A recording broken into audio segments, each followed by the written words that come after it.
Perfect. All right, thank you so much, everyone, for joining us for our out-of-state college admissions webinar and our Scholarships 101 webinar. Before we begin, we'd like to thank our sponsors who help us make these webinars possible. And we would also like to recognize our partners who support us in this work. Before we begin, just a few housekeeping rules. Please keep your microphones on mute at all times. This is just to avoid feedback while our speakers, panelists, and presenters are speaking. Next, this webinar will be recorded and posted to our YouTube channel, which you can find at youtube.com/Alabama Possible. And then last but not least, you can submit questions throughout the webinar using our chat feature. So we will have a Q&A session later. So we want to make sure that we're answering any questions that you may have. All right, so we know your students are on social media, so we're there as well. You can follow us at AL Goes to College on Facebook, Instagram, Twitter, and TikTok. And so that we can share what you all are doing and support you all through this, you can use these hashtags at the bottom. All right, so our Alabama Goes to College registration is still open. High schools can sign up at this link below. Just a reminder that only one representative will need to register each school. Our Alabama Goes to College campaign has 3 campaign components, including Cash for College, Alabama College Application Week, and College and Career Decision Day. So we know we're cutting it a little close. We know today is the last day of November, but we would be remiss if we didn't highlight some key things about scholarships, especially that it's a really big factor in students affording and attending colleges and post-secondary pathways. So here are some key messages from the National Scholarship Providers Association. We hope this will be encouraging to you as well as your students. So the number of scholarships awarded has increased by 45% over the last 10 years. Each year, an estimated $46 billion in grants and scholarship money is awarded by the U.S. Department of Education, as well as nation's colleges and universities. And in addition to that, $46 billion, an additional $7.4 billion is awarded through private scholarships and fellowships annually. So there are many different scholarship types. You can see some here, including academic, athletic, some based on community service, some based on hobbies, extracurriculars, some identity-based, needs-based, employer-based, and military scholarships. So with all of these scholarships, it's hard for a student to know where to start. So with this, we ask students to start with a little self-assessments and figuring out which categories they fit into based on that, that previous slide with the list of scholarships, as well as there are other scholarships that are very outlandish. I know some that even for redheads, they can apply, so that doesn't fit in there. Once they do a little self-assessment and they figure out which scholarships they can apply for, they'll need to do their scholarship search based on eligibility. Some scholarships have age requirements, citizenship requirements, and different things that they'll need to make sure that they are meeting those requirements and that criteria to apply for that scholarship. Once they do that, they'll need to review the application requirements. And then if they can apply and they are eligible, they'll need to gather those application materials, whether it be their transcripts, personal statements, request different letters of recommendations or anything like that. And so with this, if you have students that are applying for a lot of scholarships, we want to encourage them to create a scholarship calendar. So this will keep them on track with different markers that they'll need, whether it's have their personal statement done by a certain date or requesting their letters of recommendation from different teachers or counselors or principals by a specific date. And I guess the most important would be that scholarship deadline to make sure they're not missing out on any scholarships. So one thing that we encourage students to do is use scholarship search engines or scholarship databases. There are some that require accounts and then some that don't require accounts. So with the ones that don't require an account, they'll usually be categorized by either deadline or what type of scholarship and what students they're for. And so it'll be a large list that students can go through and make sure and see if they can apply for. And then there are also some that have an account required. But with this, the student will put their information, they'll answer some questions, and then they'll be able to generate lists of scholarships specifically that the student can apply for. So either of those are good. It's just a personal preference. And just a reminder, students should never have to pay to use a scholarship search engine.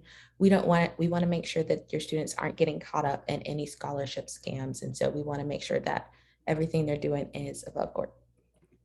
So to get your students started on this scholarship search, we do have some local scholarships here. As you can see, their deadlines aren't until January, so they can go ahead, start creating their scholarship calendar, and be sure to put those on there if they meet those requirements. Now I am going to turn it over to Melissa and Danielle from Get Schooled. Hello. We're going to take a few minutes to tell you about Get Schooled. My name's Danielle, first of all, and I'm here with my colleague, Melissa. We're both located in the Seattle area, but Get Schooled is actually a national nonprofit. And we are a free digital solution to support young people and also the educators that are supporting them. Our mission is to help young people get to college. Our definition of college is any post-secondary education or training. Find first jobs, not after college, but during college, during high school, and also succeed in both. We are one of America's only free all digital counselors. I'm sorry, I'm working from home and my dog's found a squeaky toy. And we've served over 1 million young people ages 16 to 24. We also have a reach across all 50 states, and we're actually starting to see a big international uptick. So that's been really interesting as international students are starting to come to universities in the States. Next slide. So like I said, we have 3 journeys of support. Get to college, so finding essential information. Most of our resources are written for high school juniors and seniors, but they're applicable to freshmen, sophomore. Succeed in that post-secondary training. We really want to support persistence, not just enrollment, but matriculation. And then job, and under our job category, we would also include financial literacy, learning how to budget, the different ways to pay for college, which can be very new and confusing for young people. Today, we're talking a lot about scholarships. So Melissa will talk a little later about one really great thing we offer to support students in scholarship applications. But in these 3 journeys, we have a variety of what we call media platforms to get important information to young people. That information is always student friendly and student first. It is written with a 16, 17-year-old in mind. So it's short, to the point, succinct. And we have a variety of platforms. So we have articles, YouTube videos, downloadable resources, social media posts. We want to meet students where they're at. At Get Schooled, we know students are on their phones. Over 90% of young people that access our information do it from a mobile device. So everything we create is also mobile friendly. I would love for you, if you have a minute, to check out our social media presence. Our handle is just @GetSchooled, and similar to Alabama Possible, we are on every social media platform because we know students are. We have a pretty new and robust TikTok account, which has been really fun to explore. And we have some really great resources that are short and digestible on our Instagram. Melissa will talk a little more about that in a minute. But one thing I think is really important about Get Schooled, and as a former educator, I really enjoy, is that we are not a one-size-fits-all. So our resources on financial aid, on scholarships, on college essays, on writing your first resume are not only in a variety of formats, but they can be found in a variety of places, and we send them to students in a variety of ways. We know that by branching that tree out, we're going to get as many students as possible to connect with us and get the information that sometimes they don't know that they don't know. And we want to help them succeed in whatever success looks like for them. Next slide. And I'm going to introduce Melissa to talk more about support specific to not just college applications and financial aid, but also our scholarship supports. Danielle. So hi everyone, my name's Melissa.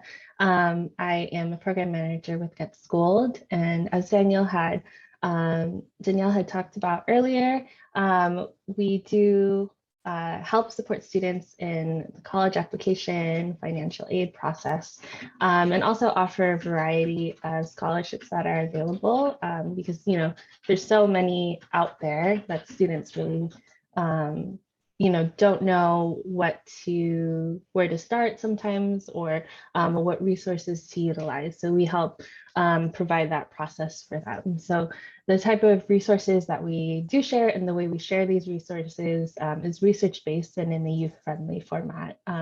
So that type of content we share, the goal is to reach as many young people as possible. So that could include articles from our website, engaging videos and social media posts. We mentioned TikTok, so we've utilized TikTok quite a bit to help highlight different resources that we have at Get Schooled, and also downloadable resources. So one thing that we like to offer is like a downloadable college application tracker or a college essay checklist. So then students know where in the process they are and what other steps they have to look forward to. We are working on releasing our scholarships application tracker. So that will include, the name of the scholarship, the amount that the award is, the deadline, and all of the other requirements that are included in a scholarship, so that students are able to keep track of it as they begin applying for scholarships.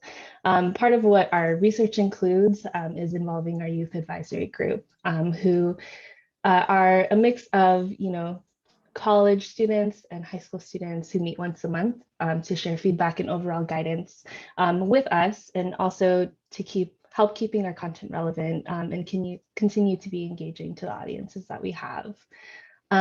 We also communicate with students through our text line and social media. So in addition to email, we like to send nudges via text or post on social media.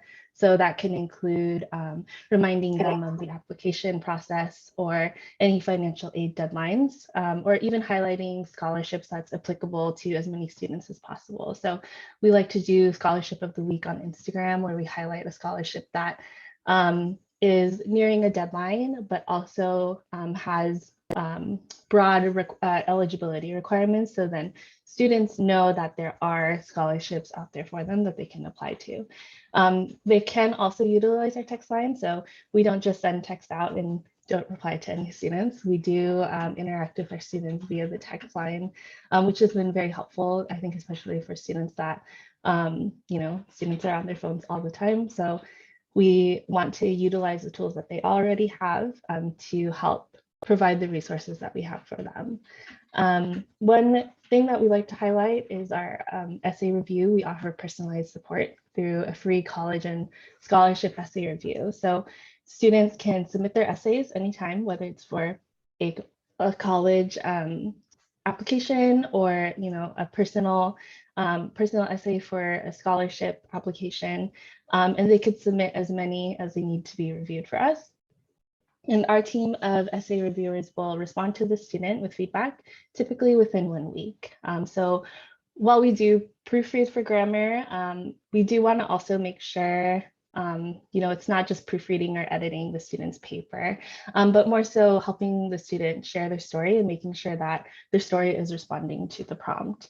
A lot of the essays that we receive or the essays that we review, and I'm sure educators, you all know this, a lot of the subject matter in a student's essay is very sensitive in nature, and talks about very vulnerable topics for them. So we want to provide a resource for them that's not only completely free, but also provides meaningful feedback for youth. And we want to focus on making sure the stories that the students do tell through their personal essay for a college application or a scholarship, they show who they are and tell their strongest story to the audience that is reading it. So in turn, we hope that this resource we offer helps support educators' time management and caseload. So the best thing that we all know a student can do to help with their essay writing is to have a second set of eyes for their essays.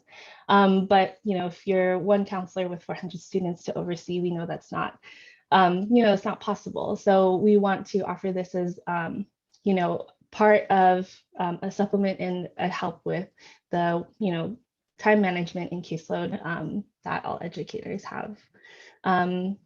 We may have time for video, but I'll go ahead and hand this off to Danielle to continue with our presentation. Yeah. Let's go to the next slide.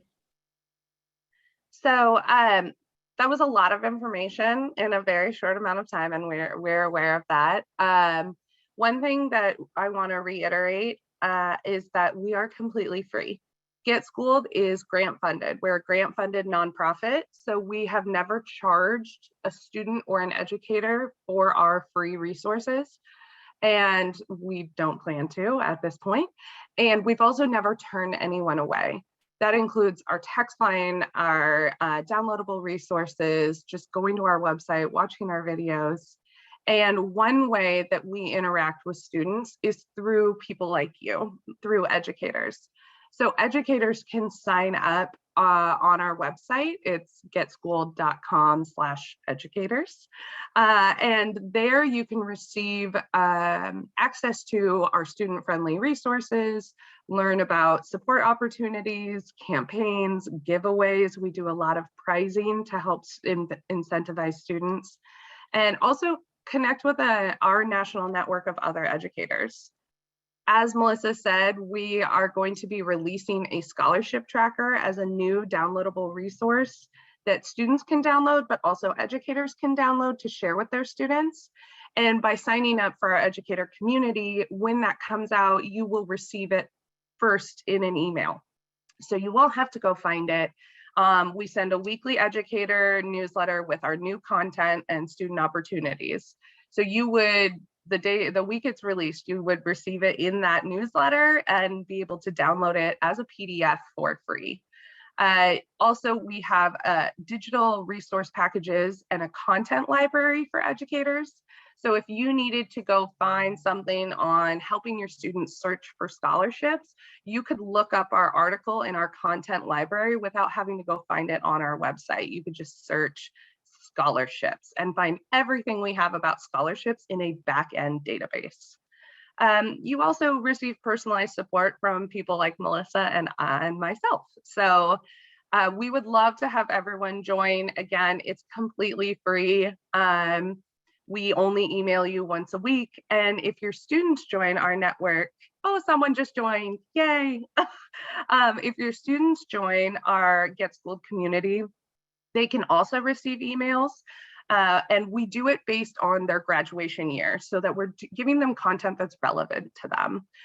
We would not send a scholarship to a first-year college student that is only open to high school seniors.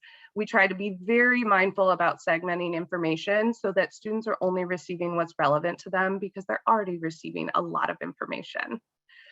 If you have any questions, I'm going to stay on and I'm happy to answer them at the end of the webinar. And you can also just head over to getschooled.com and our information, contact information can be found there. If you go to that educators page, you'll see my name and email at the bottom, and I am happy to follow up with anyone who is interested in learning more. Thank you. Thank you so much, Danielle and Melissa. Now we are going to transition to our panel discussion. Before we get started with the questions, we're going to allow each of our panelists to introduce themselves. No more than 2 minutes, just telling a little bit about themselves and the university they represent. So I'm going to give you guys the order just so we don't get all mixed up. So we'll start with Ryan, then we'll go to Adriana, then we'll go to Kyle, and then we'll go to Brandy. So let me stop share so that we can all see everyone's faces.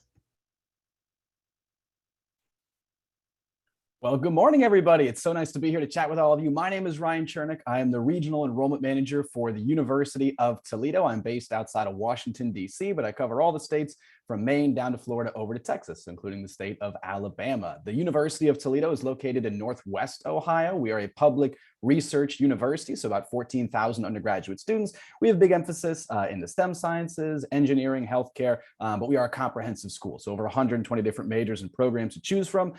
We have a few different application paths for our students. So as of 2020, students can apply with or without test scores for just about every single program and major that we offer at the university. They can do it through the Common App or through our website, utoledo.edu. I know we've had a lot of scholarship chat today, and that is awesome. It's so great to talk about it now, early on in the cycle. UToledo is a relatively generous university when it comes especially to out-of-state awards. I only work with out-of-state students, and our merit scholarship starts at about $8,000 and goes up to about $14,000, and those are awarded to students on admission. So as long as they apply before January 3rd, they can be considered for those out-of-state merit scholarships, and that really brings them down closer to what an in-state student in Ohio would be paying. But I look forward to chatting with all of you and answering some of your questions. Great. Good morning, everyone. My name is Adriana Bustos. I'm an assistant dean of admissions at Pomona College. I cover about 10 states in the South, and Alabama happens to be one of them. So thank you so much for having me here. Pomona College is a small liberal arts college located in Southern California. We have about 1,700 students offering 48 majors, and really keeping the essence of that small college experience. We still have an average class size of 15.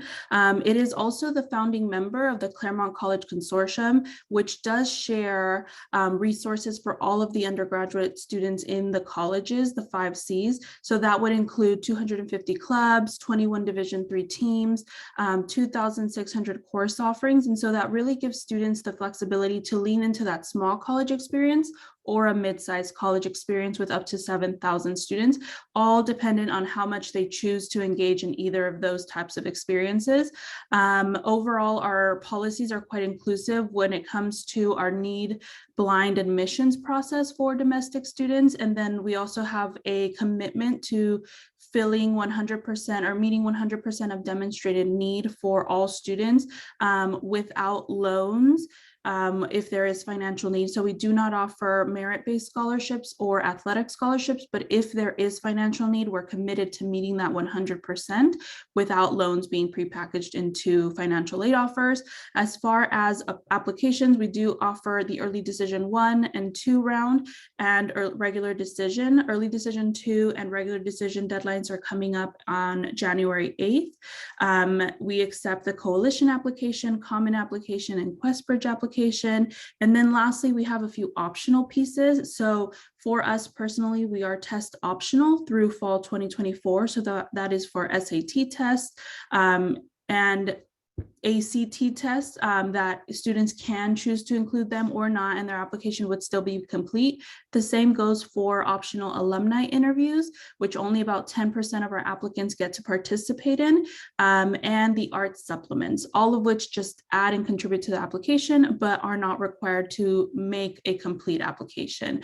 I'm excited to share our perspective with you all, and so I'll hand it off to the next colleague.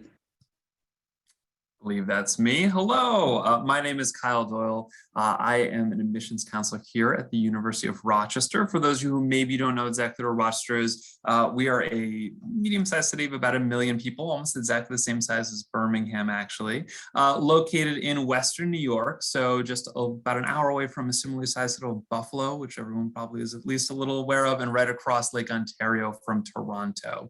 The University of Rochester is a medium-sized private research university. So we've got about 6,000 undergraduate students. Those students are studying a wide range of things. When I say research, I always have to articulate that it isn't just folks in a chem lab, it is folks who are doing research on art history and global politics and so on and so forth.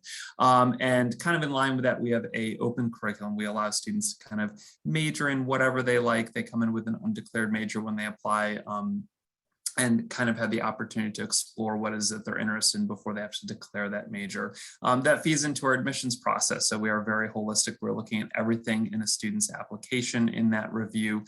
We are test optional. We started that prior to COVID and will be forevermore, so far as I can tell. We really enjoy it. And beyond that, a little bit about financial aid and scholarships. Coming up tomorrow, or I guess right tomorrow, December 1st is our priority review deadline for merit scholarships. That being said, students are still considered for merit scholarships up until our deadline of January 5th. Are able to give them a slight bump in that consideration. Merit scholarships range up to about half the cost of tuition. But beyond that, we also meet full demonstrated need. We guarantee meeting full demonstrated need for any student who applies and is admitted. And with that, we use the FAFSA and the CSS profile, and all of our merit scholarships are automatically considered for with no need to submit an additional application. And I'll move it along to Brandy. We got you next. Yes, good morning. Thank you. Howdy, my name is Brandy Enix, and I'm the Director of Freshman Admissions at Texas A&M University. Howdy is our official greeting, so if you're ever on campus, you'll hear that a whole lot. We are one of the largest universities in the nation with more than 73,000 students here. We were founded as an agricultural and mechanical school, which is what the A&M stands for, but we offer about 120 different degree plans, everything from forensic sciences to veterinary medicine to finance and oceanography. So lots of various different opportunities for your students. We are actually in the heart of our admission process right now for fall 2022. Our application opened August 1st.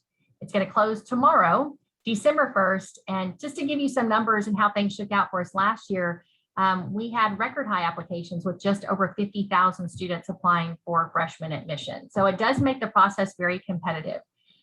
We anticipate those same deadlines going forward. So the application will open August 1st of 2022 for fall admission of 2023. And the application begins our process. We also require an essay, an application fee, and then we've started doing a self-reported academic record, which would take the place of a student's high school transcript. So the student can fill that out online and submit that to us electronically. And then if admitted, we verify that information with an official high school transcript. Those documents are due by December 15th. We are also test optional, but if students have them, we encourage them to send them, and we'll consider them if they benefit the student in our process. Those test scores will also be due December 15th, and we are not extending any of our deadlines for this admission cycle. All of our out-of-state applicants are reviewed holistically for admission to the university, and it is exactly like it sounds. It's everything that the student submits. Academic factors would be high school coursework, rigor of coursework, grades earned, GPA, class rank, etc. Everything that they put on that self-reported academic record. And then the non-academic factors. So that's involvement in extracurricular activities and community service, leadership, talents, awards, honors, employment, as well as extraordinary opportunities, and then challenges and hardships, because we know not all students have the same opportunities presented to them. So the message to students out there should be fill out the application completely and tell us your story in that essay. We do accept the Apply Texas and Coalition applications. For this cycle, we are expanding next year to the Common application, so that'll be available as well. Our application for Apply Texas and Coalition, as you know, the scholarship application is a part of that. The same deadline follows our application deadline. So scholarship applications are due by December 1st as well. And I'm happy to answer any questions throughout this presentation. So as everyone can hear, we have quite a bit of diversity in who we have representing these out-of-state colleges. So guys, we have some questions lined up. If you have any more, just feel free to send them and we can answer them during our Q&A session. So this first question is going to go to Ryan, but remember, anybody can jump in. What is the difference in tuition cost for your out-of-state students? Yeah, so for the University of Toledo, an out-of-state student is going to pay about $10,000 more a year than an in-state student. So for the state of Ohio, someone who is a resident in Ohio, their tuition for a year is about $11,000. So an out-of-state student is looking at something closer to about $20,000 to $22,000 in tuition and fees for the year. And then of course you would split that between the 2 semesters. So that's the difference. But then it also changes again what that merit scholarship is going to be. So an in-state student in Ohio's merit range is from $1,000 to $6,000. Out-of-state students see that more than doubled. So it's about $8,500, $9,000 up to $14,500. So the aid is different. That goes along with the difference in cost. So that helps offset it. But then, of course, we still encourage students to file the FAFSA and apply those additional awards through our website as well. I'll just jump in and share that for Pomona College. We have a set price for living on campus, which is about $80,000, and that is for both students from California, out of state, and international. And we just keep that the same. The differences come in terms of how much students receive as support in financial aid offers. Same here for the University of Rochester. I'll jump in quickly for Texas A&M, just to say tuition and fees, you're looking at about a $13,000 expense annually for an in-state student. For out-of-state, it does increase quite a bit. It's probably closer to $40,000. We give an overall cost of attendance of about $30 for an in-state student and $60 for out-of-state, but that's going to include everything, including housing and meal plan, and even student loan fees and travel and everything else in there. So it is a pretty significant jump, though, between in-state and out-of-state. So I'm going to give the next question to Adriana. So what or how long is the process for students from Alabama to establish residency in your state? I know, Adriana, you all said you have the set price, but with the residency, does that apply to you all? And then I'm sure it might apply to some other colleges as well. Yeah, so that's a really great question. And I think because of the fact that we don't consider that out of state, in state, the residency is not something that we have in question. And that's not something that after living here in Southern California for a couple of years, you become a California resident for financial aid purposes. And that's just how we do it. Again, it's a set price regardless of where you're coming from. And then they determine how much financial need there is in each individual case.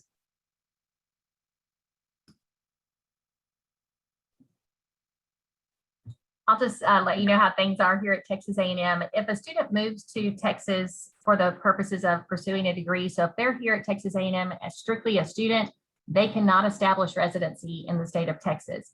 Now, they can establish residency after living here for 1 year if they work more than they go to school. So if they're working full-time and attending school part-time, then they can establish residency. And then going forward, they would be eligible to pay in-state tuition after that and go to school full-time.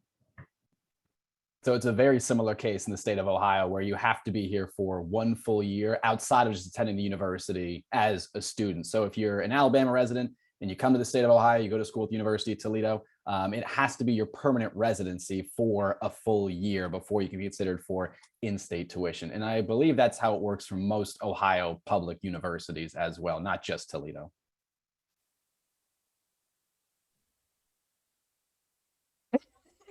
I don't have anything to add. Just University of Rochester being a private university, it doesn't make a difference one way or the other in terms of accessing state funds. I believe for New York State public schools, it is 2 years of residency in order to be considered for any type of state-based financial aid. Okay. Well, Carl, I'm going to keep you in the hot seat because our next question is for you. So does your institution have tuition reciprocity for the students of Alabama? So again, because we're a private university, we don't. Again, we kind of put all of our eggs in one of two baskets, either merit scholarships for students who are in a middle to higher income bracket and meeting full demonstrated need using institutional funding and some federal funding for students who are in that middle to lower income bracket.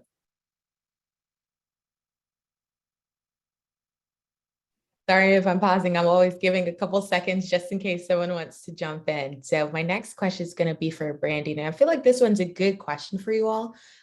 It's what are colleges looking for in a student? I know you said you all have some of the largest or one of the largest campuses ever. So what are you looking for in accepting a student, especially in their personal statement or in their application? What attributes and characteristics says, hey, we want you to come here to Texas A&M?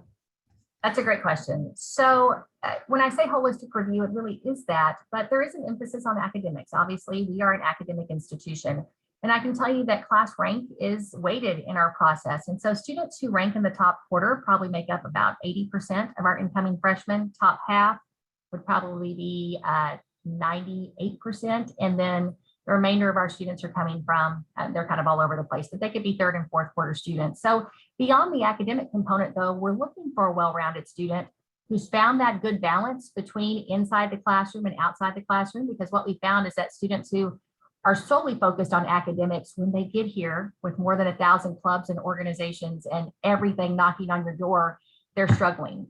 And so what we try to do is find a well-rounded student who's found that good balance. They've got strong academics, but they've also either they're very involved or they've got that grit factor, that component that really kind of tells us, I can manage this. I've been in high stress situations before and I'm still doing very well and performing. And so we get that information. A lot of it is quantitative off the application itself. Where we dig deeper is in the essay. And that essay is very general. It's tell us your story and what's impacted you throughout your high school career.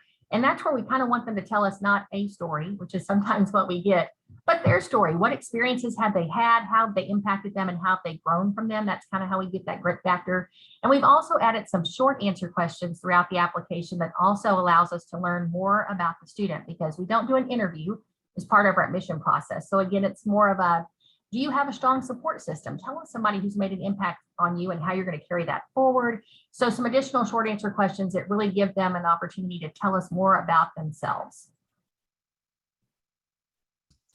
I'll jump in here and I'll share that for us, it's very similar, this holistic review process where we're looking at every student in context of what was available to them, right? Their individual story, their lived experience. As a whole, number one is academic preparation, but that does not necessarily mean that a student must have perfect test scores. In fact, some students with perfect test scores are still not quite a Pomona College fit, and that's just because of the high selectivity. What we are also looking for, in addition to the academic preparation, is this intellectual curiosity, this hunger to know more, to analyze the world around them, the ability and I guess taking on the responsibility to make a difference in the world around them and seeing how that was done during high school, whether it was 5 students or 100 students, right? Peers or in the community. And then lastly, I would also add that we look for students who would contribute to an inclusive collaborative spirit, or who show the signs of an inclusive collaborative spirit. We're trying to build a learning community of incoming students who are all going to support each other, and it's not going to feel competitive and cutthroat, even though it is demanding coursework, even though there is a lot to overcome during the college experience. And so definitely those for us are high priority. And I always tell students, at least in our case, as you look at our application, as you look at our supplemental questions, essay questions, you see what our values are. And so you get an indication of what we're trying to get from students as well. And so for the University of Toledo, I think might be going the other direction in terms of the admissions process, and that we are certainly a little more access focused. So our admissions criteria for students really starts with just the requirement for their program. So if a student applies to U Toledo, either again through the Common App or our website, and they meet those academic requirements, then they'll be admitted directly into their program. So for an engineer, if they have the 22 on the ACT or the 1130 on the SAT and a 3.4 GPA, they can get into engineering. Where the more holistic review comes into place is students who are more on that border. So your students who are applying, who are looking to go to a higher education, looking to get a college degree, but maybe they have the grades or the academic record that is not quite as strong. That's where we'll ask them to send in essays. We ask for a letter of recommendation. We'll ask for 7th semester transcripts in a lot of cases. So my students applying in the fall of their senior year, we'd like to see how that fall shakes out for them going into the spring as well. But certainly all the decisions we've made in our Office of Undergraduate Admission really has been more access focused, which lends itself more to sort of the mission and the goals of the University of Toledo. So especially for your students who are looking for an opportunity in higher education, looking to get that college degree, but not looking for quite as much of the stress or the anxiety that kind of comes along with how daunting higher ed can be. Toledo has always been a good spot for those students. And being out here in greater DC, I speak with a lot of students from Virginia and Maryland, and then the capital as well, who have that and carry that anxiety with them, that college is this incredible challenge and it's a rat race and it's very stressful, and my colleagues are smiling because they know what I'm talking about. And so it's kind of reassuring them that it is attainable. It's not this huge thing they've built up in their head. And that starts for the admissions process and then is carried through their education in some really incredible support services that kind of wrap around their experience and all the things they're going to do here on their way to that undergraduate degree or graduate degree or PhD or whatever they're looking to do.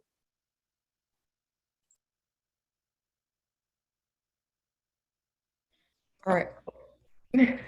Yeah, I second everything everyone just said in terms of our review process, very, very holistic. The two things I will throw out there is that, I look at the University of Rochester and anecdotally, we, have an admit rate of about 30%. That doesn't mean that 30% of our students are academically not prepared. It's usually around 60 to 70% of students we deem as potentially academically successful. So what are we looking for beyond that? Kind of what all of my colleagues just mentioned, diving into how is it that you fit into the University of Rochester? How do you embody, our school motto is Meliora, meaning ever better. So how do you embody school values in that way? And I think that's a generalization that could be taken to apply to many, many universities. So I'll keep it short and sweet to that, and we move on to the next question. No worries. It is not my job to interrupt you. It's my job to let you tell about the University of Rochester and everyone else to tell about their colleges and university. So continuing on this theme of balance and kind of expressing yourself on your application, this one's going to be for Ryan. What if a student doesn't have any extracurriculars due to their home life or due to working a lot and they're not able to get all of the clubs, or they may not have the best grades? What about those situations for those students? And I guess an added question to that, how can they express themselves best on their application, especially with their personal statement in their application? Yeah, so I think this goes back to what Brandy was talking about earlier, which is the ability for students just to kind of tell their story, right? And talk about sort of the experiences they have and the experiences they've gone through as well. We don't expect all of our applicants to have, the class president, they were the VP of the chess club, they invented a new element on the periodic table. So if they come into the University of Toledo and their essay can just sort of elaborate on what they've done, what they've been through. Again, we'd also talked about earlier that these can be incredibly personal. And so I've read a lot of stories that, sort of explain why a student's resume doesn't have a lot of activities on it because they had many other things in their life they had to deal with. And being able to share that and being able to share it in an honest, genuine way is incredibly important. And I tell my students this year, last year I was reading for a scholarship panel in Pittsburgh, and the best essay I read by far was from a student who was talking about how they're undecided. And the question was broadly, what do you want to major in, and how has what you've done in high school relate to that sort of degree path? And this young lady wrote an incredible essay about, hey, I don't know what I want to do, and it's really stressful, and I'm trying to figure it out, and I'm doing my best, and here's the things I care about and the things I'd like to achieve one way or another. And I thought, man, I wish I was that insightful when I was 17. Like, that's incredible. So some of the greatest essays I've read have been about students who are talking about that indecisiveness or that indecision, or sort of the challenges they face internally, not exclusively externally. We've all read a lot of essays about how it was the big game and you summoned all your courage and strength and you won and took your team to sectionals or whatever it was. And those are great essays, not to take away from anyone's journey to, sectionals, but still it is equally impressive, I think, for students to be able to kind of tackle the more internal struggles that we have to deal with. So if they don't have that long list of extracurriculars, it's just, talk about what you have done, what you have accomplished outside of the parameters of your high school. And to kind of tag into that, especially last year, we saw a lot of it with the impacts of COVID. We saw parents losing their jobs and students taking on additional responsibilities. And so we saw drops in resumes of, oh, they did this for the first 2 years. Now there's something going on here. And students were taking the opportunity to tell us that. And that's what we needed to know, is not just I'm sitting back and doing nothing. I've decided I don't want to play football. It's I'm taking care of my siblings so that my parents can work this third job or whatever that was. And so we do consider adversity that a student might experience. And we know that, and we feel like our review process does kind of level the playing field, because not everybody has the same opportunities, and not everybody's facing the same struggles. And I think other folks on here can probably attest to, we saw a lot of anxiety coming through in those essays that we saw, not just about going to college, but in the world they're living in right now in general and what they're facing. And so not only do we read those and think, okay, can this work for them, but what resources do we have for them in our universities once they get here to help ease some of that stress? And so when we read those essays, we're also looking for okay, you struggle with this stress, this anxiety, this depression. We put a lot of pressure on our high school students, and I don't know that I would get in today, given some of the things that our students are experiencing. And so we try to take that into consideration, what they're dealing with, and how can we help them overcome that, and what have they already done, and how have they grown from that. Kind of like you said, she knew she wasn't, she hadn't made a decision yet, and she's thinking about it. And so these students who say, yes, I suffer from these things, and here's how I've dealt with it, and here's how I'm helping others, that's also important to us.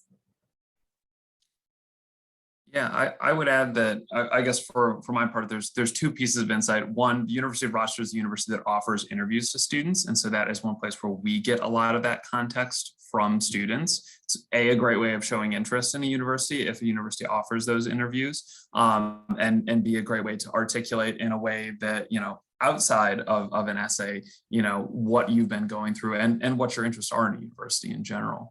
The second thing, and please correct me if any of the universities on the call do not use this, but I find the additional information section of the Common App and the Coalition app the most useful box, questionably, possibly, on an application. Because, if that, the adversity that you as a student and to the students that you'll work with have faced factors into their essay, great, but I don't think we expect every student to have to use their essay to account for those. So using that additional information section to account for whatever thing is going on in their lives is somewhere that I always turn to and look at and gain additional context from many applications.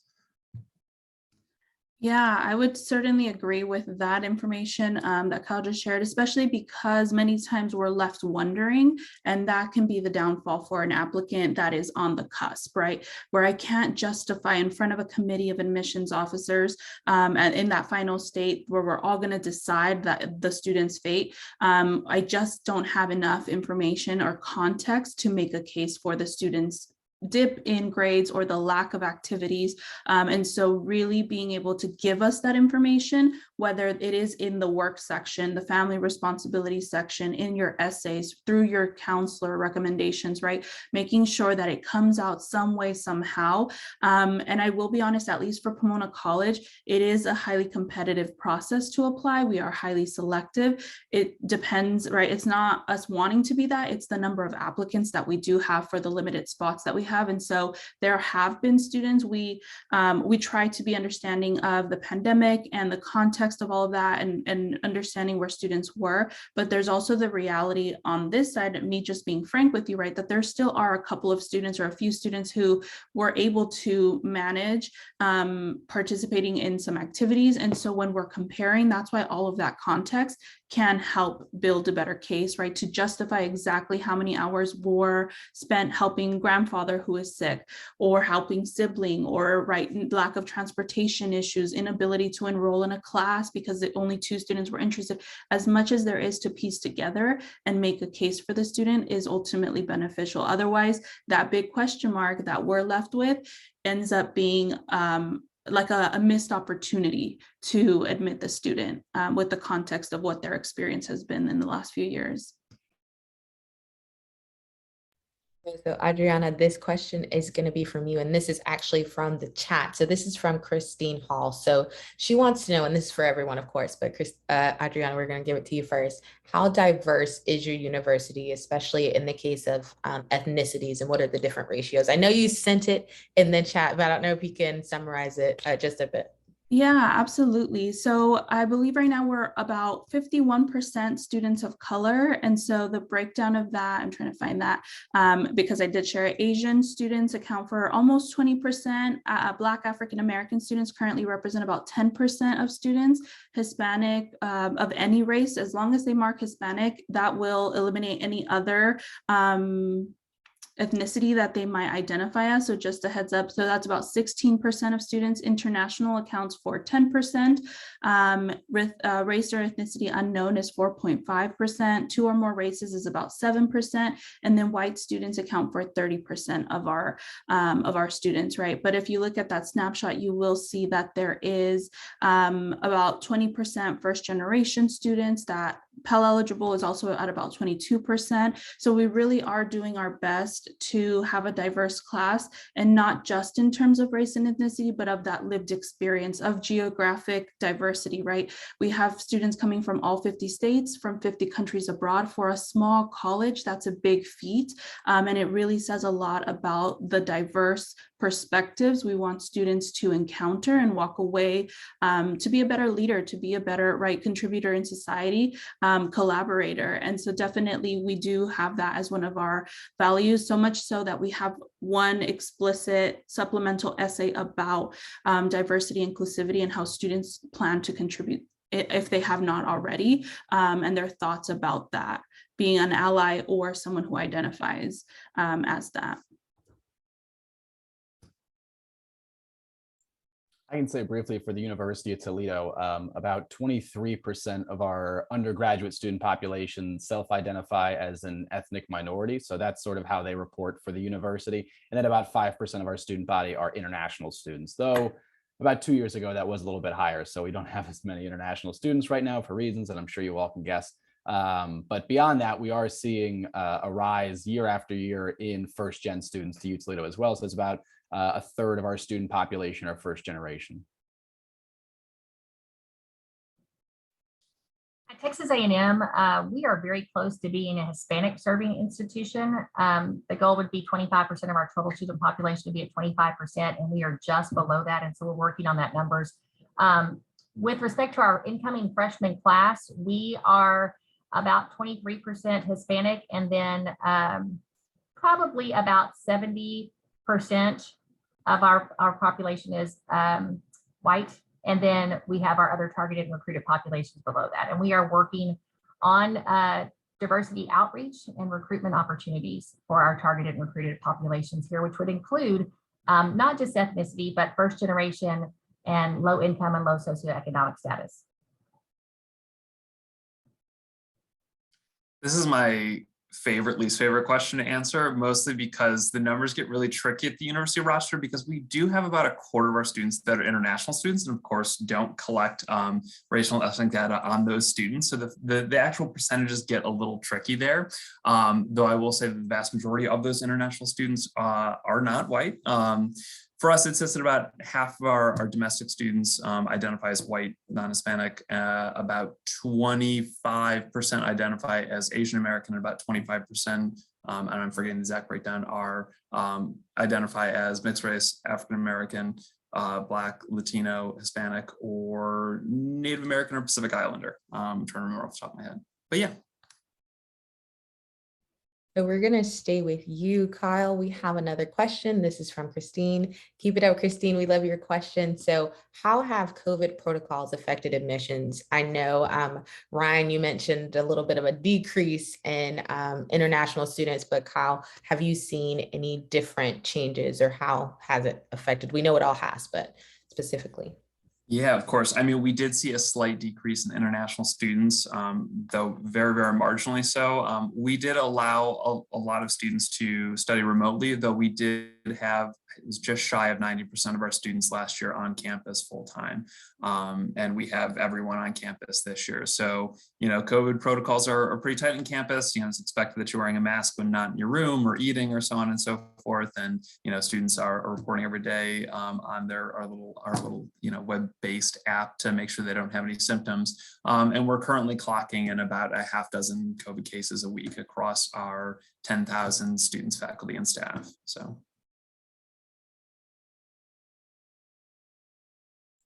For U Toledo, and I think for a lot of institutions, this might have been the case, but I think the biggest change for us in admissions was that we are now test optional. So that was something that before COVID, we had talked about as an institution, I think the way a lot of institutions did, and then COVID kind of pushed us to really actually do it. And so we became test optional in 2020. And so for us, it's now just a fixture. So that's just the way it's going to be from here on out. And I said at the very beginning that it's about every program. It really is every major at Toledo except for our pathway program into our medical school and our pathway program into a dental school partnership with Case Western Reserve University. But everything else, engineering, education, business, the whole thing, they're all test optional. And that's been, I think, the biggest change. All right. Oh, Brandy, were you going to say something? Oh, I mean, I was just going to nod along and say, yes, that's pretty much for us too, test optional. And we don't anticipate adding that back for this next year, but for all incoming freshmen, we are test optional. We actually anticipated lower numbers for last year, and then we set record highs. And I think because of test optional, because students who maybe strong in the classroom, poor test takers thought, what the heck, I'm going to apply because test scores aren't required and see what happens. And we saw a huge increase in application numbers that we didn't anticipate. And we actually over admitted, thinking, well, they're not going to come, but they did. So we have our largest freshman class ever of just over 12,000 students this year. So it's crazy. That's exciting. So Brandy, this is going to be our last question. This last one's going to be for you. What options do undocumented students have? That's a great question. So that is not something that we capture in the application process itself. Students do have the option if they've lived in Texas. This is would really be for Texas residents.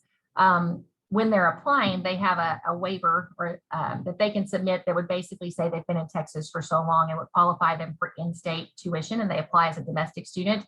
As far as what's available to them with respect to scholarships and financial aid, they are eligible for all scholarships.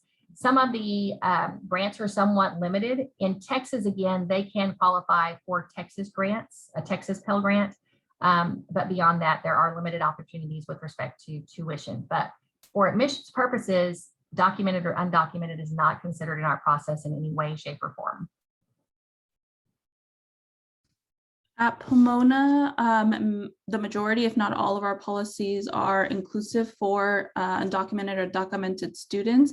And so when I share about our need-blind admissions process for domestic students, that's US citizens, permanent residents, or graduates from a US high school, that's kind of how we do loop them in there. So as we read their application, we are not taking into consideration how much or how little the Office of Financial Aid is going to offer them in our admission decision. The same goes for our meeting 100% of demonstrated need policy.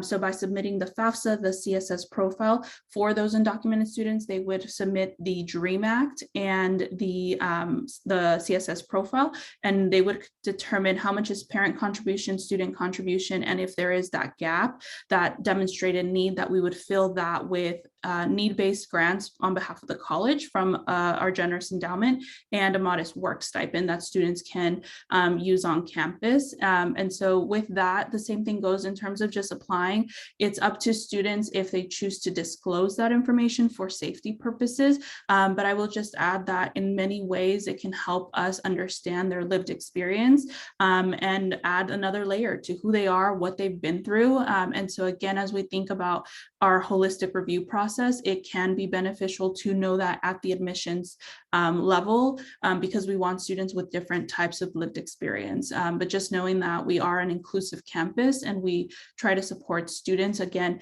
handing them off to mentoring groups and making sure that they have the support once they do get admitted to our campus is important. Basically the same here at the University of Rochester. We are looking at undocumented students as there's really not a major distinction between international and U.S. citizens in our review process, or international students applying from within the U.S. But they do need to follow the international financial aid process of filing a CSS profile with their application. That's the only major difference. And while we're need aware, it rarely factors into our decision making for a student. So I always tell students not to worry about that.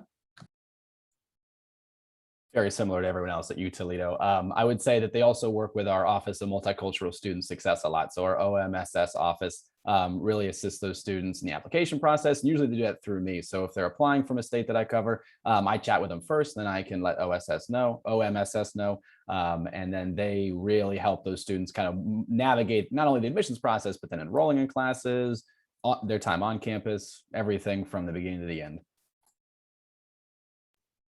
Perfect, perfect. Well, like I said, that was my last question. I want to thank all of our panelists. You all were amazing, as well as the attendees and your questions. You can stay connected with Alabama Goes to College through our website, our phone number, which that is our Google Voice. So your students, as well as you educators, can text or call this number.